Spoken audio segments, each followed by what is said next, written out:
Good morning. This is Mackenzie Franklin from SideGame LLC here in Colorado Springs, Colorado. And today, this is a live stream just about rating different games, particularly games from 2021. We're going to go ahead and go through the list of 2021 games. I'm just going to kind of go through my ratings and see if this is kind of what I want to do and how I'm going to proceed forward. I'm currently in the process of making all of my 2021 lists and getting those ready. Still trying to finish and play a couple of games. Right now, I'm playing a lot of Assassin's Creed Brotherhood, as well as I have some things trickling in for 2021. So hopefully trying to get all those played and going to get a lot of those lists out the end of December or the start of January. So give my final thoughts and my final lists on like best of 2021, the best expansions of 2021, all of those things. Now, in addition to going through these rankings of 2021 games, if you have any questions or anything you'd like to see this morning, please let me know. I'll make sure to answer those as well in the comments, and just let me know if you have any questions. Now, that being said, let's go ahead and move on to the ranking. So first off, let me go ahead and pull up the BGG list here, and then we'll get started. So the way that I'm doing this is I've just used the search feature and I've organized them through the 2021 games, but let's go ahead and take a look.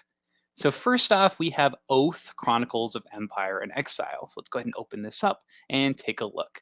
So originally my rating of Oath was a 9. I had a lot of fun playing through this again and again and again. It was a world that I was just really enamored with. I really enjoy the artwork. I just really enjoyed everything about it. However, the more and more I played it, and the more I went back to other games like Root, the more I did see its inherent flaws and kind of the lack of choices, particularly in large player count games on your own specific turn. And that's something that does irk me in games, is that lack of agency when it comes to other players, like being able to essentially directly look at your board and stop you from doing what you're doing. Now, there are some really cool ways to mitigate that through the different advisors you take and kind of through careful, slow planning. But there were a lot of issues that I had with, honestly, the amount of time it did take to get to your turn. The downtime in this game is pretty real, especially with higher player counts. But those higher player count games are pretty awesome because of how the interaction occurs, how the boards are built. I think there's a lot to like here. But unfortunately, it really does just take a huge amount of time to play this game. The downtime is ridiculous, and a lot of the mechanisms here play into that king making that can be pretty frustrating when you have zero agency on your turn. So it's a little frustrating, but I still have a great time with it. The mechanics are sound, the experience is interesting, and I really love the way that the game evolves. And my favorite part about this game still has to be the advisor cards. I just love the way that they all interact, how you can either keep them to yourself and have your own personal tableau, or you can build out a tableau of cards onto the board. And I love that the denizens are going to be completely different based on the copies you play. I played a copy of this from a friend as well, and their kingdom was completely different. It was kind of funny because they had played it and wanted to make sure they would play the rules right. I jumped in, and then I won the first game that I played with him and completely changed the landscape of his game. It was really funny because now it was completely different. It was something that he wasn't expecting or prepared for. So I've had a really good time with Oath. I think that the artwork is absolutely stunning in this game, but unfortunately, going back to some of later games' other properties, I think that Root is just a stronger game than this. I think that Root is probably my favorite in this entire series. I think Root is Letter Games' best game right now, by far. That, the agency on your turn, and the cool choices, the multi-use cards, the asymmetry, and how well it's integrated into those core mechanisms are just so solid, and the game flow is so good. I love the way that the turns are broken down. I love the simplicity of the scoring system and how you can really see a card and really understand what it does. I really enjoy that. The win conditions are a little bit more. It's weird that, Oath are direct yet also obtuse, because the way to get them in a way that you could be secure is kind of strange, and it can be taken away in an instant almost. But in something like Root, you can progress towards your win condition, and you can't necessarily regress on your win condition in Root. So it feels a bit more palpable when somebody does directly assault you, as opposed to in Oath, where you can lose everything in, like, a cycle of turns, and there's not much interaction that you can do, or reaction, I should say, on other players' turns. So I find that a little frustrating in Oath. But overall, I think that Oath is a wonderful experience. If you like Cole Worley designs, this is something you should give a try to, particularly with 3 or more players. I think that 3 and 4 are my favorite player counts, just because those turns do go a little quicker, and I do like the interaction with the different players and that large map and the exploring and discovering. There's a lot to like in Oath. So I think that 8 is where I will keep this one. But other than that, nothing crazy here. I think that this is a good rating for this game. Now that being said, let's go ahead and jump to the next game. And if there's any particular 2021 games that you'd like to see me cover while you're here in the chat, please let me know in the comments. I'll make sure that I cover those first so you can talk about them while you're here. But that being said, let's go ahead and jump to Sleeping Gods. So I love Sleeping Gods. This is no secret. I did a 5 reasons I love this video, and I do those for all the games that I rank 10 out of 10. And I think Sleeping Gods still holds up. I played 6 campaigns of this now. I just finished one last month, and I dove into the expansion during that time, and it was awesome, so good. So this is a huge exploration game, all based on this interconnected narrative. But it's not necessarily based on the narratives themselves are interconnected. It's how you decide to connect them. So it's very open world in the way that you're exploring. You have this giant map book, and in this map book, you have all these locations that you'll be going from place to place. And they have a text that you'll read, and then based on what happens here, you'll get items that you can use for the next test or different keywords that you can carry from place to place. It is just such a solid system because the turn structure is so freeform. On your turn, you move, you interact with your location. If there are special icons on the board, you can go to the market or whatnot. It's just so solid. I really enjoy this game. If you do want to see more on this and why I do love it, go check out that other video. But this game is absolutely wonderful, and it's still held up. That's 6th time I played it. Once again, you have this giant sheet of kind of objectives that you will keep track of at the end of every game. And it shows a list of totems, and totems are the things that you're searching for. You're trying to get 8, I believe. That's kind of like the bare minimum to finish the campaign. But you'll have a checklist where you actually go through and say, okay, did I get these totems? And then the next time you play, you can go and search for different totems. And there's hundreds of these totems. And so every game you play is going to be different because those totems also have special abilities attached to them. So you have these characters that you will get familiar with. And I really appreciate the leveling up, the way that you level up in this game, because you're going to be giving skills to different crew members. And these skills are going to push you to use specific crew members during specific game plays. So one game I might play with the doctor and he's totally loaded up with cards, but then the next game I might play with Kasumi here, this swordswoman, and just totally go off with her. So it's really neat how you could approach this differently. And then the totems that you find are also going to give you special abilities and powers. And so your strategy will vary every time you play this one. So I really like this experience, one that I'm really enjoying. That is Sleeping Gods. Fantastic game. So I'm going to keep that rating. 10 out of 10 I think is very appropriate here. Let's go ahead and go back to the list. Next game we're going to cover here. Let's see. Once again, if you have any suggestions or things you'd like to see, please let me know in the comments. So next is Ankh. And Ankh here it's fantastic. I really like this game. There's a couple of things that irk me about this, but overall, this experience is absolutely wonderful. The system is so smooth, and that 9 rating, I think, is really appropriate. The system itself, the action system, is so clean. I love the way it works. On your turn, you pick a row of actions. You do whatever it says, and then you move it to the right one. And then you can do an action below those. So the weaker actions are near the top of this action board, and the stronger ones are at the bottom. And so and there are only 4 options, right? You have the move, summon dudes, gain money, or unlock your Ankh abilities. And these Ankh abilities are really where it's at. You get to customize your own personal board, your own tech tree. But the cool thing about this is everybody's effects are exactly the same. So there's never really going to be a power that you forget, because it's easy to look at somebody's board and be like, oh, okay, they have this and this and this. Okay, that's the route that they went. And I think that's really cool. And the way that the different god powers work, each character is going to have one giant Egyptian god that they are, and that person is going to have some special ability. And I really like this because those special abilities basically work hand in hand with certain tech abilities, but may be more than one and more than one on each level. So certain characters can go in different strategies based on the god they're playing and the position on the board, the different people they're interacting with. There's just a lot to think about. And the more and more I play this, the more I realize that the play card is just so powerful and that worshippers are so good. It's so fun. I love the card play system in here. During combat, you'll be committing cards from your hand, and not only do they give you a strength value, but they're also going to give you some special ability in combat. And so you're not sure what everybody's playing, but you do get to see their discard pile, and that's public knowledge. And I really like this system. In higher player counts especially, I really like the 5-player game of this. In higher player counts, you can join battles just to play extra cards, and I think that's really awesome. So some gods will benefit from just appearing in battles, and I really love that because you can, get a couple followers here, a couple followers here, use cards to get back your other cards in one battle that you're going to lose. It reminds me a lot of Rising Sun's combat, but way less fiddly, way less time consuming, and it's just so smooth, and I love that. I love the agency in this game, how it's up to you what you want to do at all times. It feels so strong. And you also have that tough choice during that action track step of, do I try to maximize my action output, or do I go for things that are actually going to give me events? And some of the events are bad, so sometimes you're like, oh man, do I want to actually trigger this? Well, I wouldn't say bad. The camel one is not as strong because it doesn't give you any inherent value. Oof. This is a good question, Faz. So I actually did a whole video on this, on comparing the three, and I would compare this. It's my second favorite of the three. Rising Sun I've put a little lower recently. It's an 8 for me. I still think it's a fun game, but it actually follows in that line of Oath to me, where the agency is not as high as I'd like in that game. A lot of the times you're at the mercy of other players' turns, and you're kind of just along for the ride.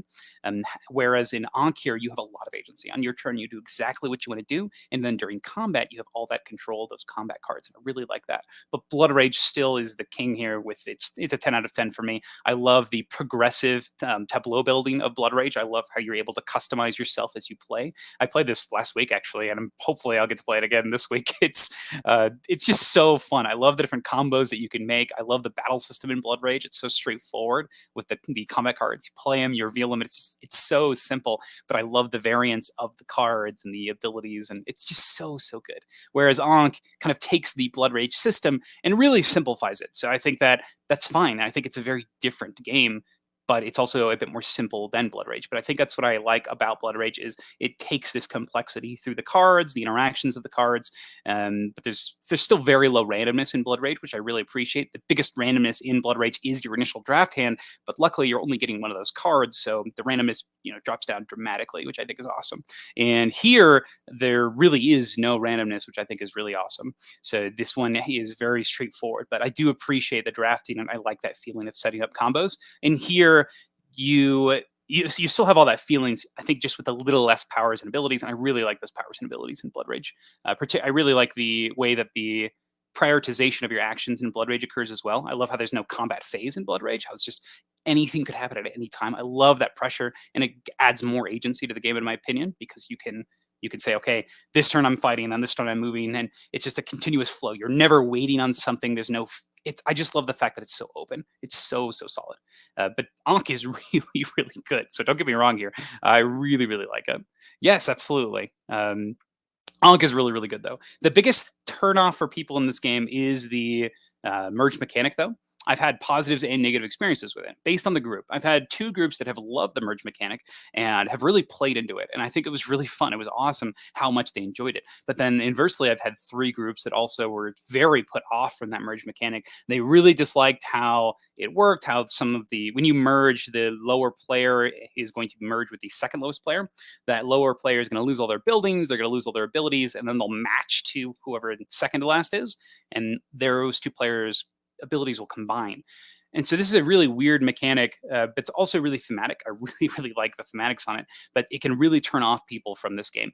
And I always think of it as, well, you were in last place. Clearly what you were doing wasn't working. That's the first thing that I think of. And then the second thing I think of is, now you have this amazing ability to move into the next 2 rounds with. You get to take a double action on your turn. You could potentially trigger 2 events. It is so awesome. I think that it's amazing. We've had, I think, 3 games where the person who merged shot up to first place and won, and it was crazy. It was crazy cool. Sometimes, though, even when people merge, it doesn't even matter, because the person who's in first is just so far ahead. It doesn't matter if those 2 merged, even with all that control that they have now. So I think it really just depends on the board state and whoever is super high in those early rounds. There are going to be a lot of games of Ankh where people are going to merge and they may be upset for a second, but it doesn't matter because they're going to lose anyway. The person who's in first is clearly winning. And I think that's something that can happen in here as well. There can be some runaway leaders that happen in here with somebody snagging different upgrade paths or being opportunistic when it comes to specific buildings and claiming some points. So that can definitely happen. But I really enjoy Ankh. I think this game is really, really fun. I would play this any day. I think the theme is absolutely wonderful. I love Egyptian mythology. And I think that the event system and the action system is very solid. I really like the combat. Yeah, it's really fun. I really like this game. So that is Ankh, Gods of Egypt. Let's go ahead and go back to the list. Thank you again for joining me this morning and checking out my thoughts here. If you have any more questions or anything you'd like to hear about specific games, let me know. With that being said, let's go ahead and jump into Terraforming Mars Ares Expedition, the game that was plagued with terrible reviews because of their decision to have it available for retail. So I'm really quick. But that being said, this game is real good. If you haven't played Terraforming Mars Ares Expedition, I think you're missing out. I think this game is actually awesome. It featured very highly recently on my best of like do-it-all games. This has a solo, competitive, and cooperative mode that are all very, very solid.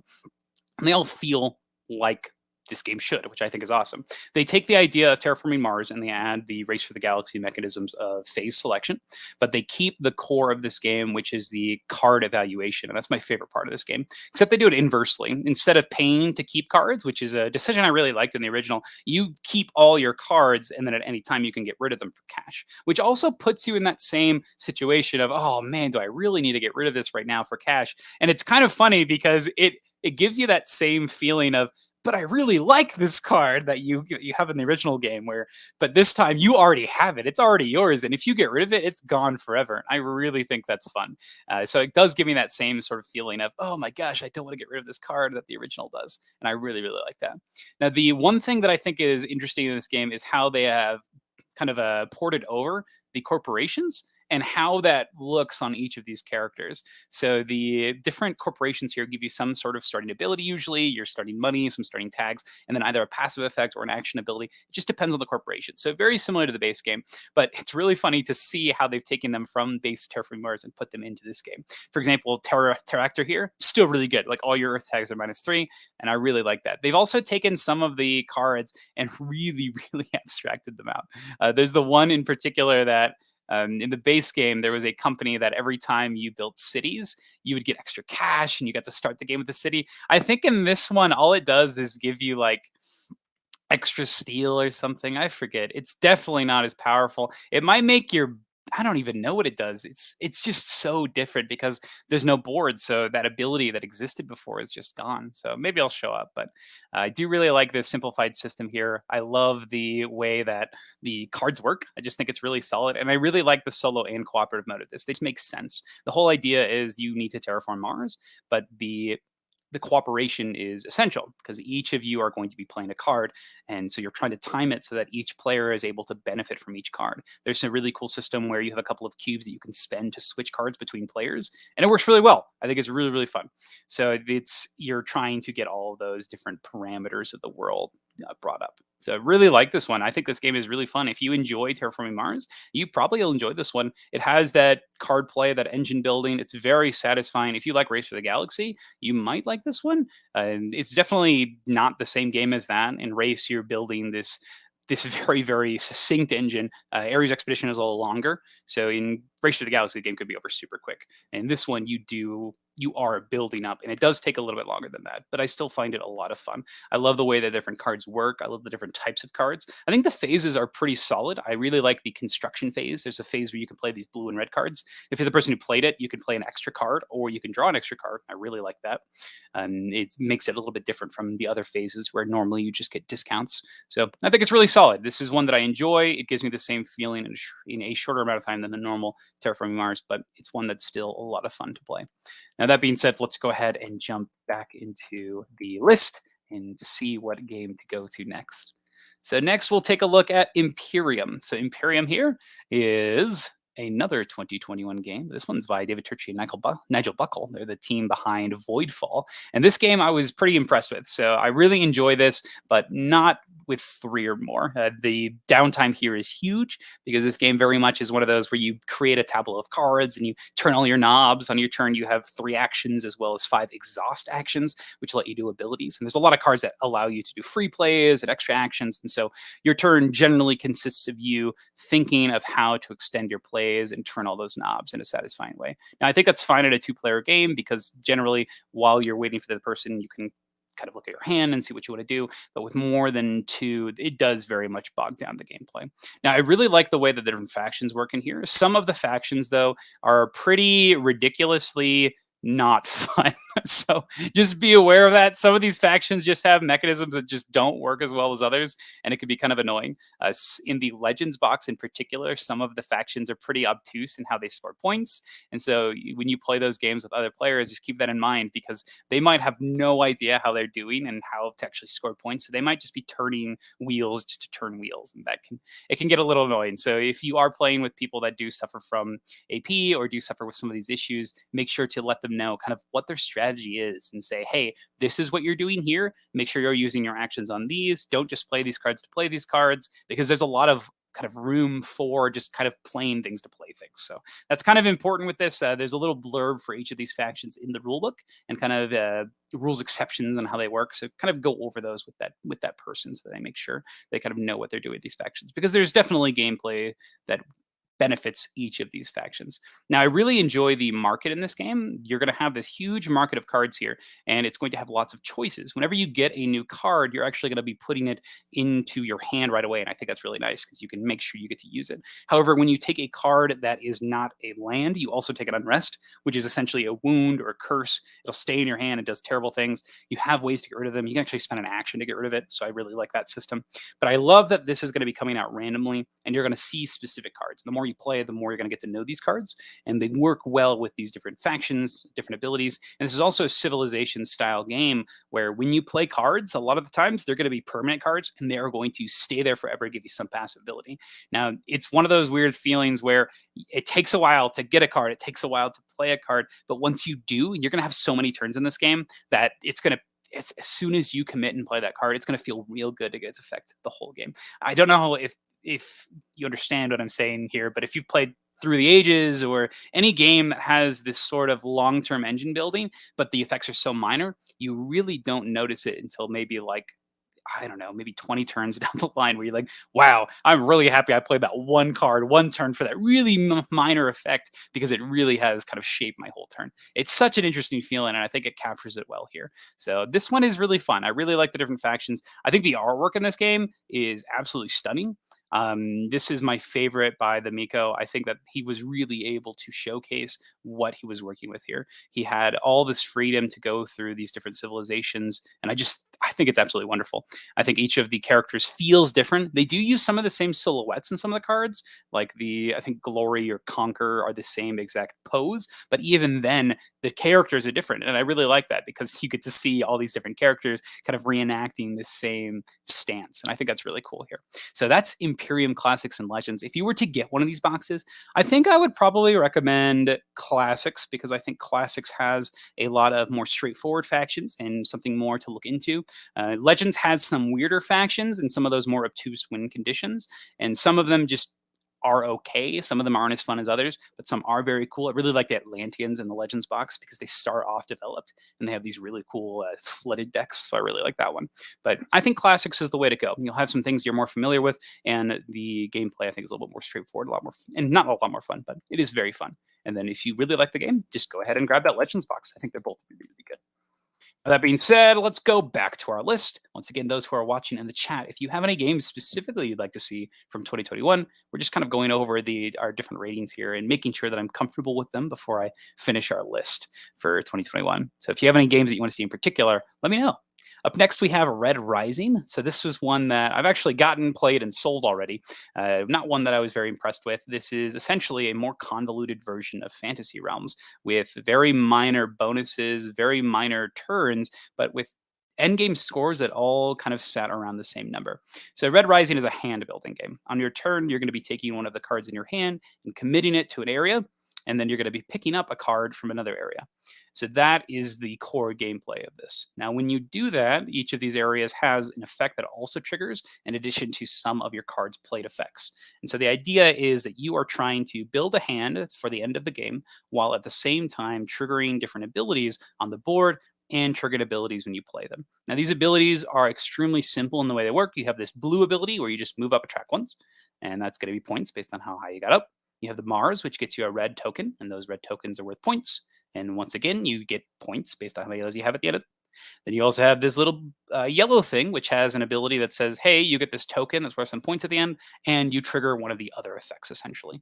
A lot of the times, that effect is going to be just one of the other mechanics. It's going to be get a red token or move up the blue track. And then the last one is the Institute, where you put a cube in the Institute. If you have the most, you get extra points at the end for the number of cubes you have.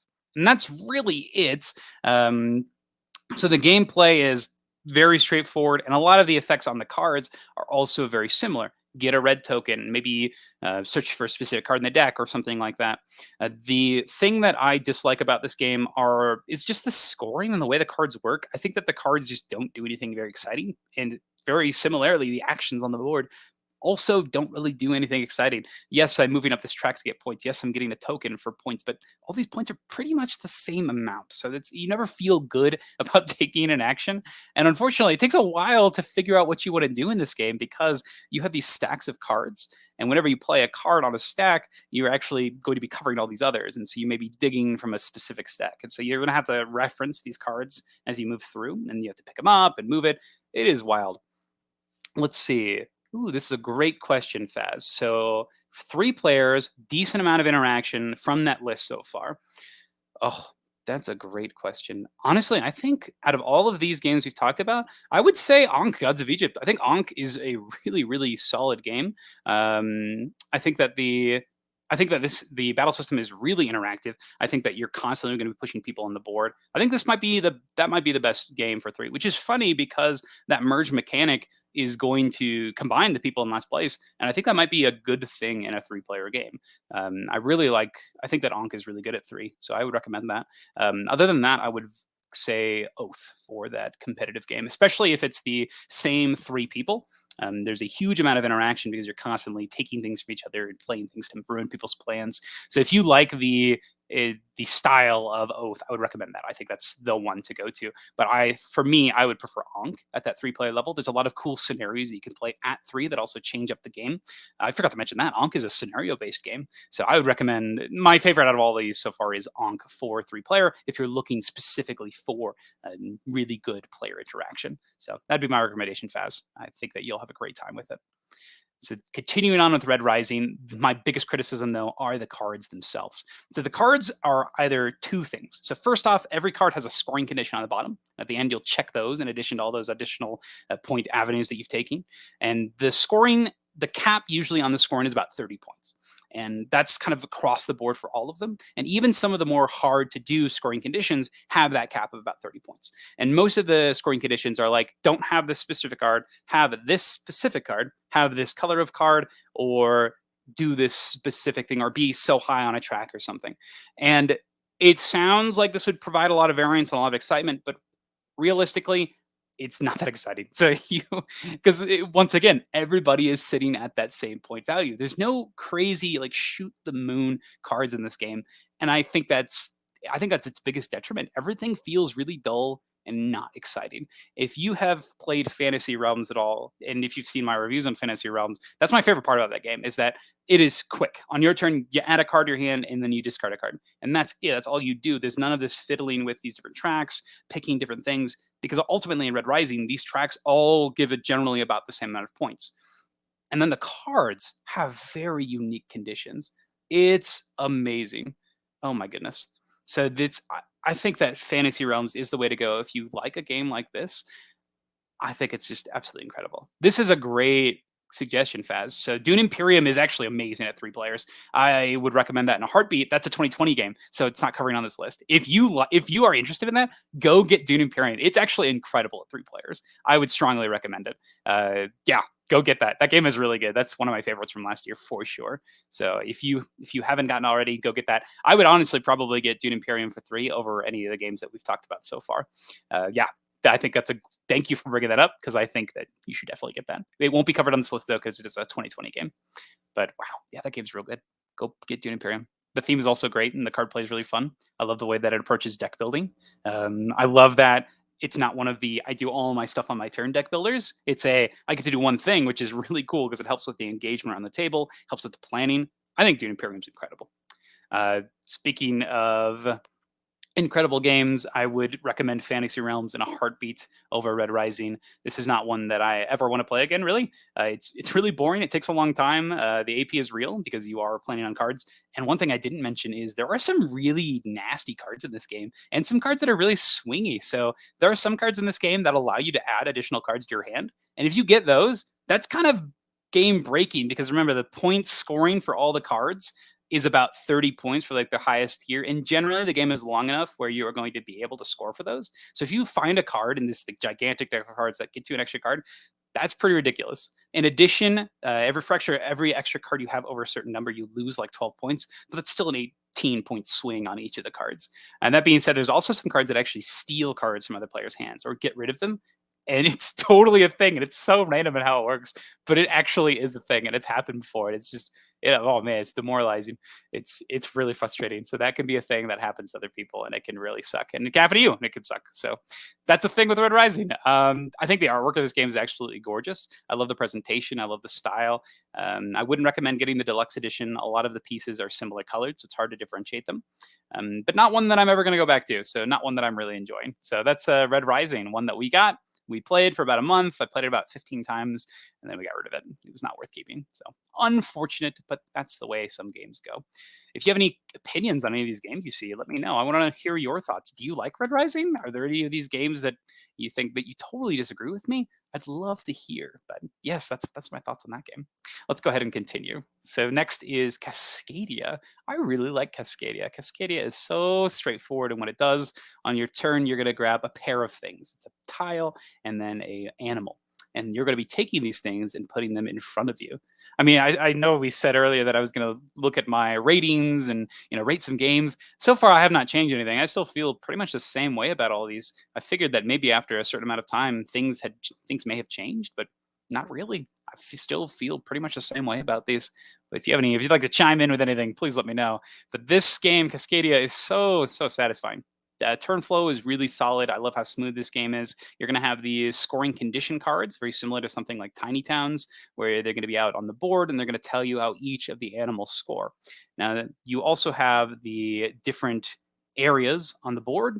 This is going to have scoring based on the number of tiles in your areas. And you're trying to actually beat your opponents on these areas, and that'll score you extra points as well if you do so. So I really like the simple system, and I like that all the animals have kind of a way that they score. Good morning, David. Thank you for joining us this morning. Right now, we're just going through some ratings on different games, just my thoughts. And if you have any suggestions of games that you'd like to see from 2021 that we can talk about, let us know in the comments here. Luna Capital. Oh, I have not played Luna Capital, so this is on our list of games to get. So it does look really nice. I really like this system, and I'm curious. I'd like to give it a try. If you have any suggestions or if this is one we do need to pull the trigger on, let us know. The month is wrapping up rapidly. We got about 2 weeks before we get all the rest of our 2021 games in. So if this is one I need to jump on, let me know. This is one that I have seen a lot of positive buzz on, though, and it's one that we are looking at getting. Yeah. So as I said earlier, we are currently running through Assassin's Creed Brotherhood, of Venice. We're also playing a lot of games of Corrosion, and we're actually getting a copy of Glory to Roman next week. And so the goal is to play a bunch of that as well, because that game is just really fun. I was able to play a game of that the other day, and I'm having a blast with it. So yeah, that's what's happening right now. But if Luna Capital is one we need to get, let us know. I do take in viewer opinions on these. So that's ultimately our audience, right? So that's the idea. Cool. Cascadia, though, I think is extremely solid. I think that the system is straightforward and fun. I love the way that the keystone tiles works, where you're limiting your options. You'll have these tiles that only have a single type of animal on them, so you can grab those and get a small reward, but it's going to narrow your scope of potential things you can play, as well as land types. So I really like the distribution of the land tiles. I love the way that they form. I love how you can plan on connecting different lands as you play. I like how you can dig for specific animals using keystone tiles, and I like how you may take a good tile and a bad animal just to ensure those connections. I think it's really interesting how your board is going to play out, particularly with the different scoring. And I think this game is very, very approachable. I think anybody can play this. I played this with kids, with families, with intense gamers, and we've really all had a good time. I think that this is a very, very solid experience and one that I do recommend. I really like this game. It actually showed up on my games to bring to the family list because I think it is that good. I think it's a very good game to bring, and people are going to enjoy it. They're going to be able to sit down. It's going to be something approachable, and it scales extremely well for player count because you just reduce the amount of tiles, so everyone's still getting the same area. And you can also play a very solid solo mode. And the coolest thing that I don't think a lot of people have mentioned in this game is in the back of this book, there are variants. So essentially like objectives that you can play with, and they change up the game drastically by tweaking one minor rule. And that is going to affect your game completely. And it's really fun because you can play, the solo challenges, you can play with your same group and just vary that game plan. I think that's a lot of fun. And so this could be something like play with, now I'm blanking here on what it is, but it can be something like choose 2 land types. Those are the only ones you score for. It could be something like when you can ignore the requirements for animals. You'll have 2 different systems at the same time you're playing on, and you pick which one to play into. These might be completely wrong, but it's something like that. It's a variant on the game. I think it's a bit more elegant than what I've described, but it does work well, and I think it's really fun. So I think that's a really cool little thing to add to a game like this that's open and so modular, and it's scoring already. So I really enjoy Cascadia, and I think I will keep it at an 8. I think it's very solid in what it does, and I think it's a great game in that family weight space, but also something that you could enjoy as a heavy gamer. So really awesome here. All right, up next, let's take a look at the list. Let's go to Zombicide 2nd Edition. This is a game that I've been having a lot of fun with, and my favorite part about this game actually has to do with the campaign. I think the campaign is a lot of fun. It's called Washington ZC. It actually introduces a new mechanism in the game that I can't get enough of, and that's the all-out mechanism. So in this game, it's a standard Zombicide. You're going to have a team of 6 survivors. You send them out around these different bases, and then you're going to be chopping down zombies while trying to fulfill the objective. And usually the objective is get a couple of these tokens, or it's going to be something like get to the specific location. I really like the objectives that are a bit more complicated, where you're able to kind of go through place to place, and it's more of a trial to run through these things. And I really, really like that. So very cool. I really like the systems here, but my favorite mechanism has to be the all-out mechanism. And that's specifically in the campaign. So in the campaign, you're going to be getting items, and these items have these little red symbols on top of them. And these are called all-out symbols. So let's see if I can find a picture here. Let's go to the expansion. But they have this red symbol that shows how many additional dice you can roll if you decide to go all out. And all out means that you have a risk of actually destroying your weapon after you use it. And I really like this because you can get put in a really scary position and then think to yourself, oh, is it worth going all out here? Is this something that I'm ready to do? And I love that decision here where you're thinking to yourself, what is it worth potentially losing this really cool weapon? Because in the campaign, you can actually carry your weapons from game to game. But sometimes it just needs to happen. And I think that's really neat. But my favorite way that they implemented this into the game is all of the survivors that come in the Washington ZC box, they actually work with the all-out mechanism. That's how their special abilities work. So you have to decide every turn, like, am I just going to be a character that doesn't really do anything extra, or am I going to use this all-out effect and get additional value from my cards? So let's see if you can see them here. Nope, they don't even show them here. But you'll have to take my word on it. It's a really cool system here. I really like the way that they work here. Maybe. Let's see if I can zoom in.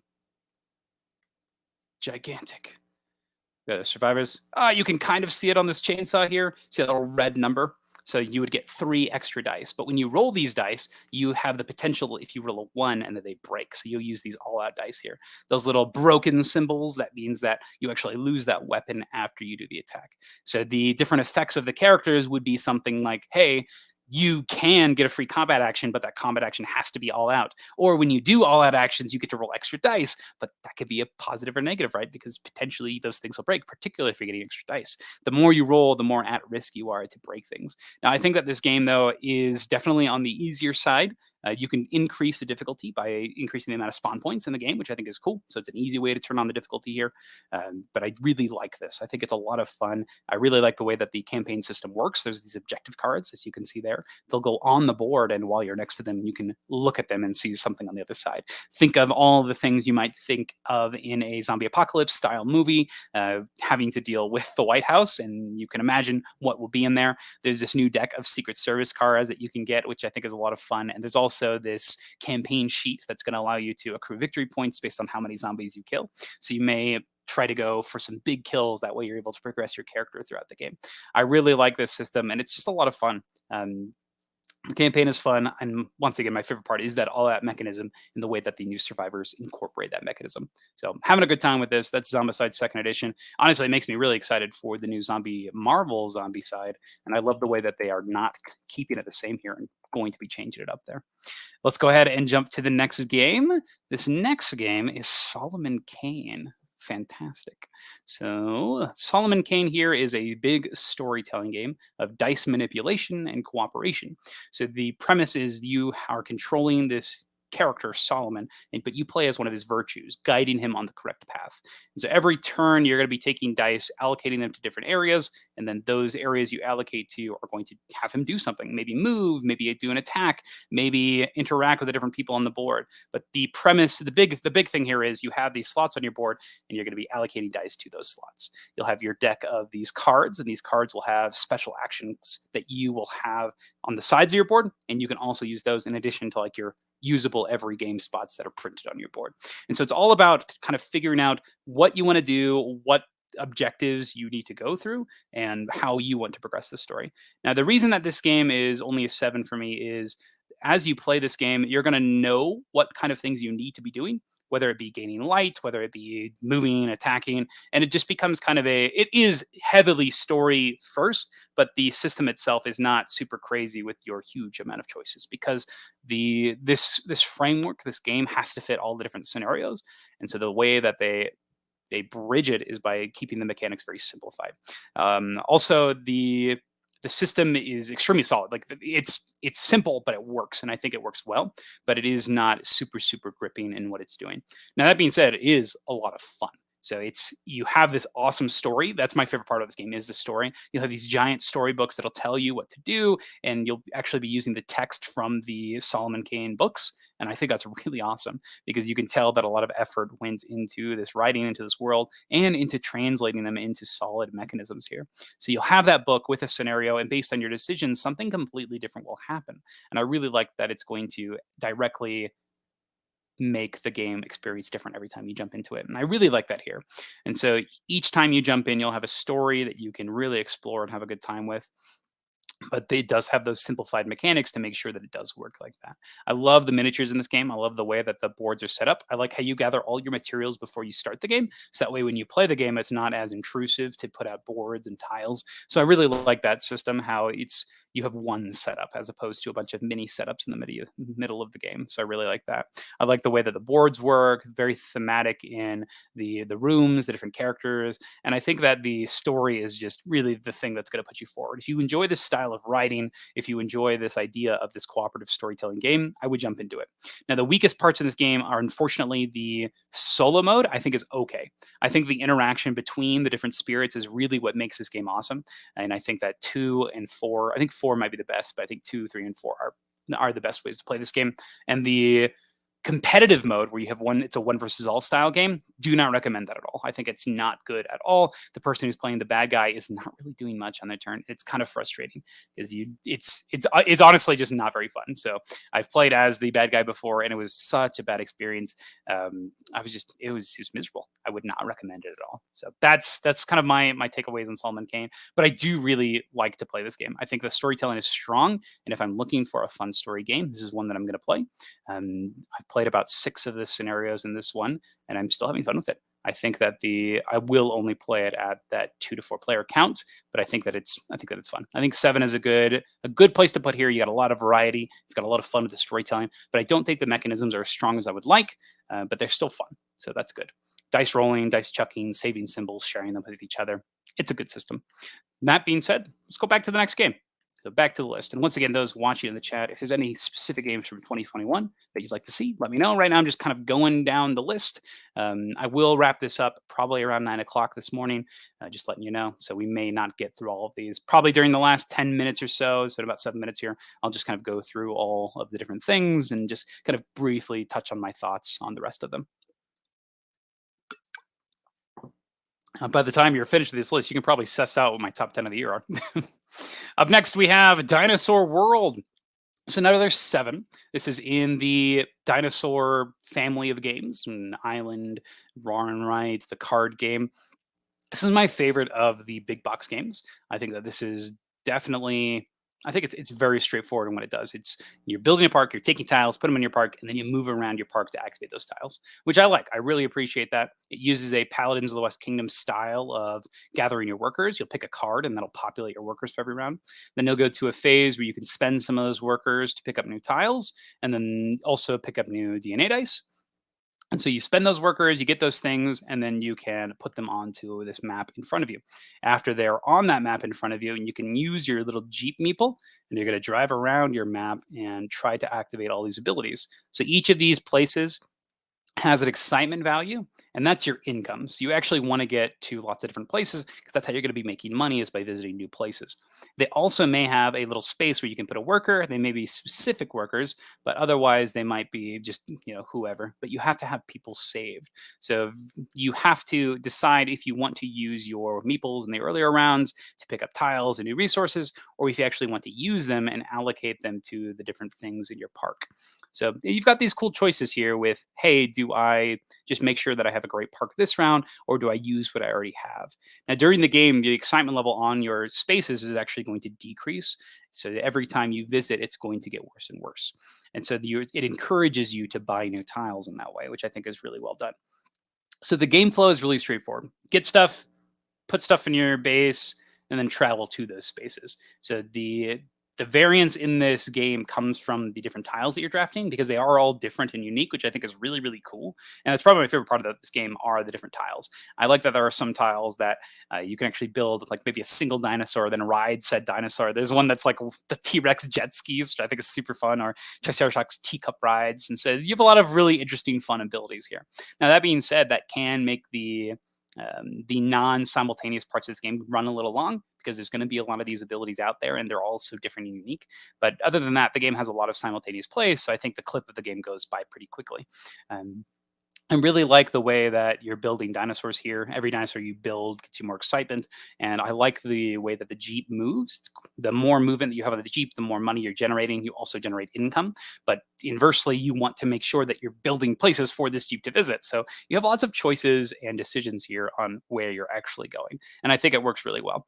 So this is my favorite out of the big box games. I think that it is really fun. I really like this game. It's unfortunately, though, I think that it reminds me a lot of the original Dinosaur World, or sorry, Dinosaur Island, where I don't feel like I'm doing anything particularly crazy or particularly novel, even with all of the variants of the tiles. I feel that it's fine. It's not one that I'm going to go back to a lot and say, "Ooh, I really want to play this right now." But it is one that I think does its theme well. I love the idea of making a park. I love the idea of visiting things in that park.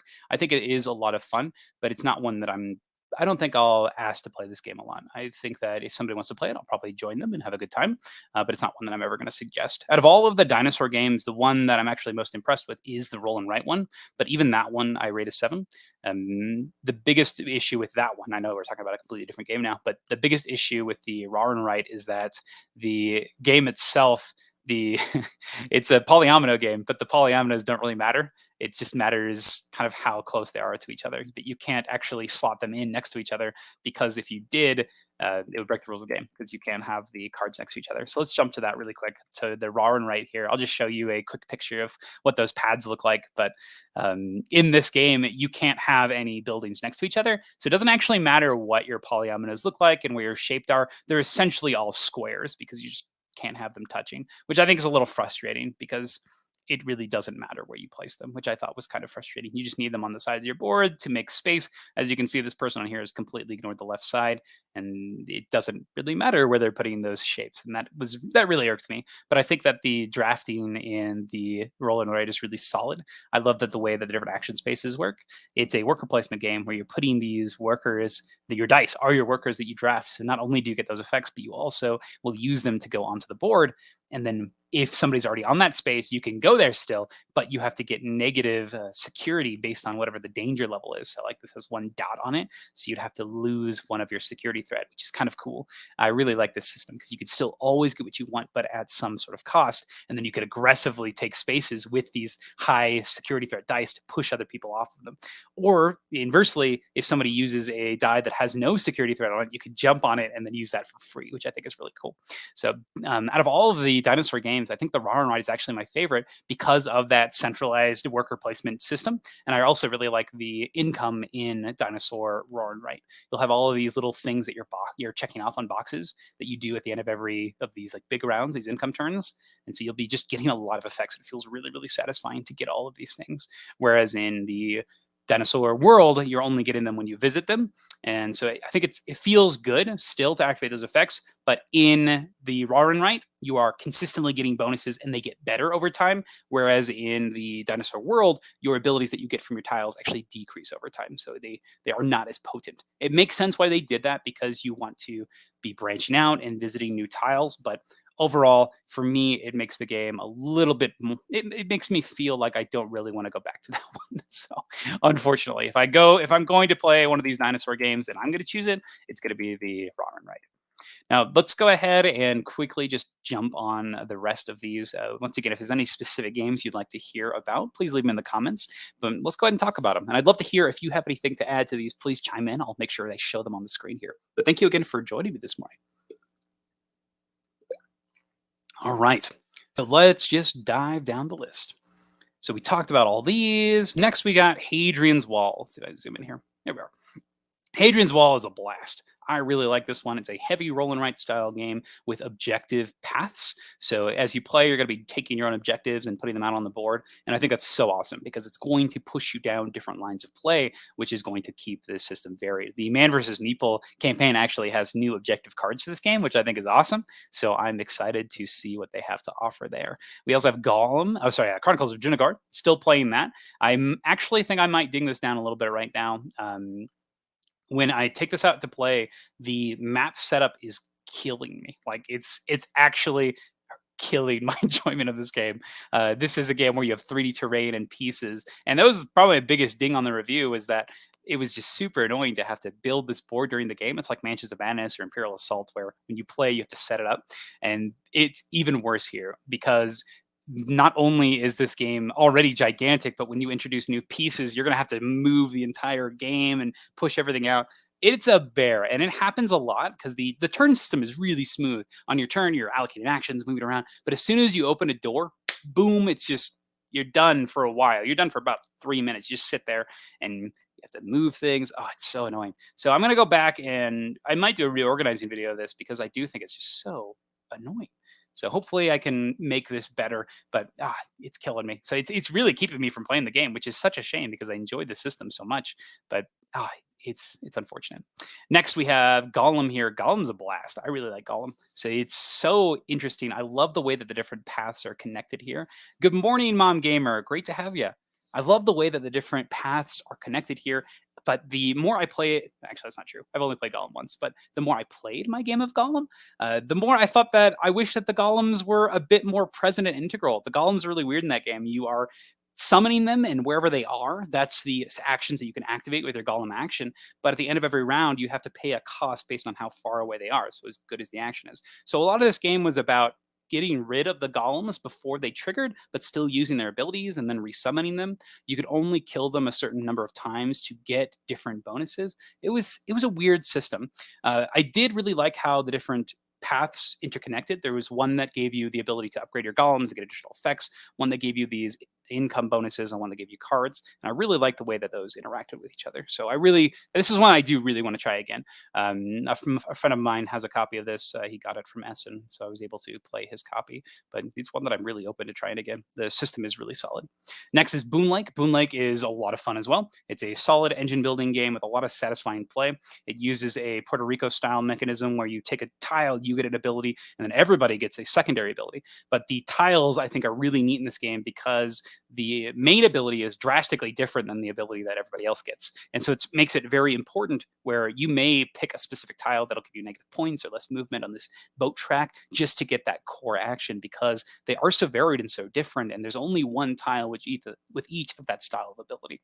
You've got the satisfying project card play that you see in a lot of these Fister games, but this one is a lot of fun. This is one that I'm enjoying. So I like playing this one. It's a great game. The solo mode's also really good on this one.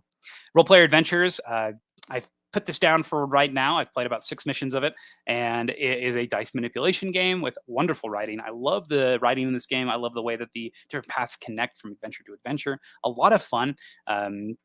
Just be careful if you're playing this with low player counts because having less options in your cards is just really frustrating. A lot of the times you'll just be failing outright. In my first 3 missions, died 7 times, and you can only die 12 times, I think, which is insane because we still have 6 or 7 missions left to go. Oh, it's wild. So just be aware, make sure that you know how to play this game before you start, and make sure that you pick a character that actually has mitigation for not just one color. How many new to you games usually play in a month? This is a great question. So for new to me games, we generally get about, I would say, 15 to 20 new games in the library every month. So out of those that are not expansions, I would say probably 10 new games into our library that we get. New to me games, generally we're the people getting all the new games. So it's usually about 15, 10 games. But if I do have opportunities, I will try out different things depending on who I'm gaming with. So I would say I probably play about 15 to 20 new games a month. So I think that's a great question, though. Great question. Crew Mission Deep Sea actually got rid of the old crew because this one's so much better. I love the way that the different missions are given to each round. I think it just makes so much sense. You draw those cards and you divvy them out, and then each player is kind of going to decide immediately, can I do this? And I really like that system.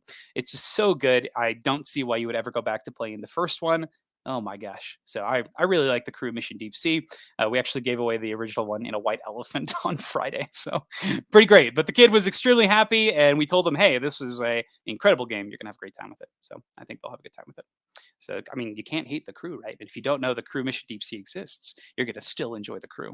Next is Adventure Tactics Domianne's Tower, one that we got rid of. Not my favorite game. This is a deck building style game where you do a pre-constructed deck based on the classes that you've chosen. At the end of every game, you'll level up your character to add additional cards to your deck, and additional abilities and feats. That all is awesome. I love the way that works. However, unfortunately, the gameplay itself is not that exciting. On your turn, you get to do 2 things. You play the cards in your hand, so you are kind of at the mercy of these cards you draw, but usually that's not an issue. The biggest thing that detracted from me is this is an Aeon's End style of gameplay where you're going to be shuffling up these poker chips, and that's the initiative order. However, on the monster's turn, the monster is going to be getting more turns than everybody else, and the monster's turn is pretty convoluted, honestly.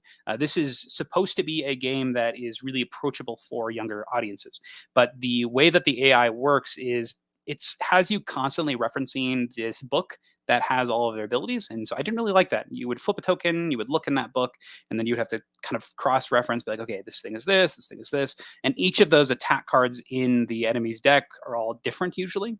And so it just kind of compiled on to that nuisance of dealing with the AI on the enemy's turn. So I didn't really like that. I also felt that the board was not very exciting. It was just a blank square, and those kind of games are kind of annoying to me, where it doesn't really matter where you position yourself on the board, where the tactics exist, but do they really actually exist? In some cases with some bosses, yes, there would be some bosses that would maybe create these fire pillars and stuff like that. But a lot of the times it was one of those style of games. It reminded me a lot of Folklore, where you would just, the best strategy is run to the person and shoot the person. And there wasn't really a lot of big decisions when it came to that. So not one that I will go back to. That's Adventure Tactics Domianne's Tower. Kind of unfortunate because I did really like the theme and I love the level up system here. I love the way that you were, it's exactly like Final Fantasy Tactics, which is both kind of like a positive and a negative here, because you have to run the AI yourself. So kind of frustrating. Next, we have Messina 1347. I really like this game, actually. It makes me feel really good when I play it because you're just constantly getting income. And I think that's really nice. You're building buildings and you're assigning your citizens to different huts, and they'll produce all sorts of resources for you. It feels really good. You're not doing a lot on your turns. You're generally getting maybe one or two things or building one thing, but at the end of every round, you're getting a lot of stuff. And as the game progresses, you'll be able to set up for like maybe a big turn or two, and that feels really nice. But keep that in mind. That is kind of how this flow of this game works. But if everybody's taking small turns, that means that it is consistently getting back to you. Also features a really cool worker placement style where you're able to put things out and just have a good time with it. Sorry, that wasn't very helpful. You could put things out on a board, and then in future turns, you have to move from where you already were. And I really like that. I talked about this in my top 10 modular boards recently. Really good. Next is Assassin's Creed Brotherhood of Venice. This came in on Wednesday. I'm about 5 missions in. This is such a interesting, fun little game. The system is so solid. It is a stealth system game where when you start the mission, no one knows you're there, and you have some type of thing you're doing. You're moving around a map. You have these action cubes you're using to do different things, and you'll be going in. And if you've heard of the Assassin's Creed franchise, it's exactly what you'd expect. You go in, you take out targets, you can hide in hay barrels, you could be incognito. But as soon as someone knows you're there, they sound the alarm, and all of a sudden you're spawning all sorts of these guys, and you just got to get out of there. It is so fun. I really like this game, Brotherhood of Venice, and the introduction, the scenarios that are building up to the main game, the tutorial scenarios are really, really well done. They have the satisfying thing of you taking out these tiny boxes, and so it feels like presents all the time. You're just getting, ooh, I got this thing, and it feels so good. It's kind of like a legacy experience of that opening packages and upgrading your character. It's really fun. I really like this game. It's on my table right now. This is the one that's getting consistently played. Played it solo and cooperative, and it's both in both player counts. It is super, super good. Good morning, Best at Star Trek. Good to have you here. And then Mom Gamer, I'm glad that you like it. This really, really feels like Assassin's Creed. I've only played the Black Flag Assassin's Creed, but it gives me very much sort of the same vibe. I think this is a great introductory point to this game. I really like the way the rulebook is laid out. Every time you interact with something, you have a campaign book that you could basically just get started with. And every time you are introduced to a new element, it has a number on it. And then it has you push into the rulebook and read a bit of the rules. And I think that's a great way to tackle a game with all of these little thematic things. But this is probably one of the easiest to learn games of this style that I've played in a while. So a lot of the times these are really hard to get through their rule books and stuff, but I really like the way this is introduced in. And this is a pretty intense game. Oh my goodness. So you have all of these different things to go through. I don't want to spoil anything because it's so good. Like, I like this game a lot. I like the way that the different item decks work. You have like parachutes that you start the game off with. And so as you can imagine, if you're on a roof, you can use it and fly over to the other side of the map and take someone out. It's a lot of fun, very thematic, very cool. I really like Assassin's Creed Brotherhood of Venice. I'm glad we've got this one. This is a great question. I don't really like doing playthroughs. I did some of the playthroughs on our Patreon, actually, and every time I film a playthrough, I just don't feel positive about the quality of film that I'm giving out. And just my setup in general, I find it very hard to film myself playing through. Now, with multiple people, I've actually enjoyed filming those. I did one with my wife the other day. Like, this was in the summer, though, and my wife's really busy. She is constantly working, so she does not have a lot of time for filming playthroughs. But we did a playthrough of the Quacks of Quedlinburg expansion for Alchemist, and we had a great time with that. So I think if I could find a good setup with multiple people, I think that would be one that I'd like to go into. So that's probably, if I were to do playthroughs, it'd be with other people. By myself, it's not something that I really enjoy doing, because generally when I play a game by myself, I'm sitting there and thinking, and I find it really hard to talk and do my stuff at the same time. I actually did this with my brother as well. We tried to play some, what was it, Marvel Champions live, because I was like, oh, this could be cool. We could talk about the new Marvel properties and play Champions at the same time. didn't work. I had to focus like completely on the game. It was very hard to actually do that. So I don't know. I just have such a tough time doing that. So that's why I haven't done it. It's something that I personally struggle with, and so I am going to try to get better at this, especially if it's something that people want to see. So it's not my favorite thing to watch, but if people really need to see a playthrough, then yeah, I think that it could be good. So not really sure exactly which game I'll do it with next, but I would definitely consider it again, especially because we have a newer setup here, but not my favorite thing. Thank you for understanding, Mom Gamer. Good question. Infinity Defiance. I have not even heard of this game. Let's take a look at what it is. Infinity Defiance. Oh, can you tell that I'm a English teacher? Infinity Defiance. Let's take a look. Yeah, I've never heard of this game. Infinity Defiance. This is a 2020 game. Okay. Let's see. Dungeon Crawl by Corvus Belli. Infinity Universe. Oh, that's cool. So this is the same. That's the miniatures game. Yes. There's a big population in New Mexico actually that plays about this. Let's see. Infinity Defiance. I have never seen this. So this is one that I have not tried. So I know that the Infinity IP is really well liked.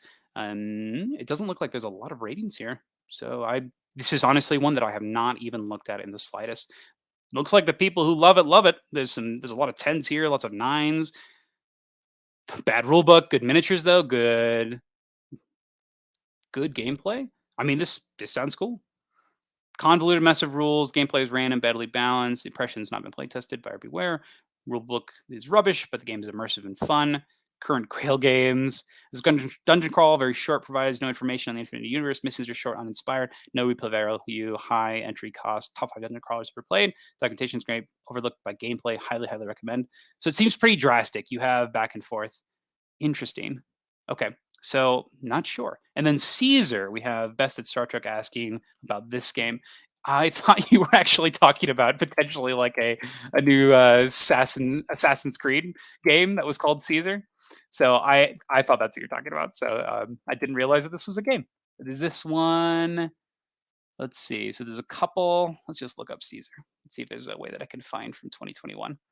So Caesar here is this. That's not going to be it. Let's do an advanced search.